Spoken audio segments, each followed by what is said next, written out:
Hello. ഈ refund of code fee എങ്ങനെയാണെന്നുള്ള video ആണ് നമ്മളിന്ന് കാണുന്നത്. അതിനായി നമ്മൾ സാധാരണ ചെയ്യുന്ന പോലെ തന്നെ നമ്മൾ ലോഗിൻ ചെയ്ത് കയറുക. നമ്മൾ ഡാഷ്ബോർഡ് എത്തി. അപ്പോൾ ഡാഷ്ബോർഡിൽ ഏറ്റവും താഴെ റീഫണ്ട് റിക്വസ്റ്റ് എന്നൊരു ഓപ്ഷൻ ഉണ്ട്. അത് ക്ലിക്ക് ചെയ്യുമ്പോൾ തന്നെ വേറൊരു പേജിലേക്ക് പോകും എന്നുള്ളൊരു ഓപ്ഷൻ കാണിക്കുക. അപ്പോൾ ഓക്കെ കൊടുക്കുക. പോകുന്നത് ഈ ട്രഷറിയുടെ പേജിലേക്കായിരിക്കും.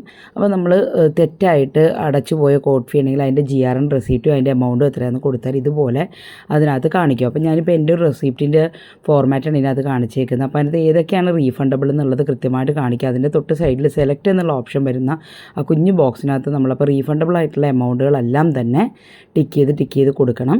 അതിനുശേഷം അത് ഏതിലേക്കാണ് ഡിസ്പേഴ്സ് ചെയ്യേണ്ടത് എന്നുള്ള ഡീറ്റെയിൽസാണ് താഴെ. അപ്പോൾ എത്രയാണ് റീഫണ്ട് എമൗണ്ട് എന്ന് വെച്ചാൽ ആ എമൗണ്ട് അവിടെ കൊടുക്കുക. അതേസമയം മൊബൈൽ നമ്പറും അവിടെ ആഡ് ചെയ്ത് കൊടുക്കുക.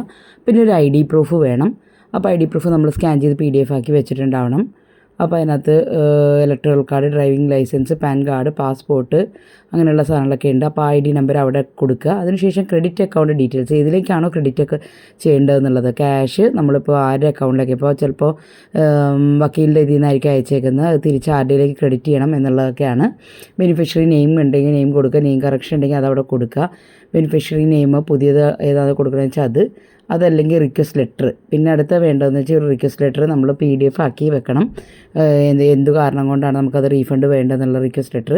പിന്നെ അക്കൗണ്ട് നമ്പറിൻ്റെ IFSC കോഡ്, ID പ്രൂഫിൻ്റെ കോപ്പി, അതുപോലെ പാസ്ബുക്കിൻ്റെ ഫ്രണ്ട് പേജ്. ഇത്രയും സാധനങ്ങളാണ് നമുക്കതിനകത്ത് വേണ്ടത്. അവിടെ തന്നെ പറഞ്ഞിട്ടുണ്ട്.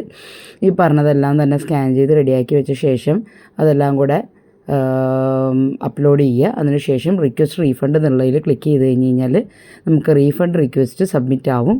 അതിനുശേഷം അത് പെട്ടെന്ന് തന്നെ ആകുമെന്നൊന്നും വിചാരിക്കരുത്. അന്ന് ഒരു വിത്തിൻ ഹവേഴ്സിനുള്ളിൽ ഒരു ദിവസം വരെയൊക്കെ എന്തായാലും സമയം എടുക്കുന്നുണ്ട്. ചിലർ അതിലും കൂടുതൽ എടുക്കുന്നുണ്ടെന്ന് പറയുന്നു.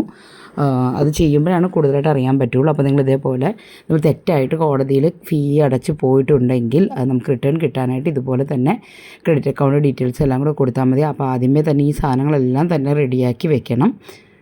മനസ്സിലായെന്ന് വിചാരിക്കുന്നു. താങ്ക്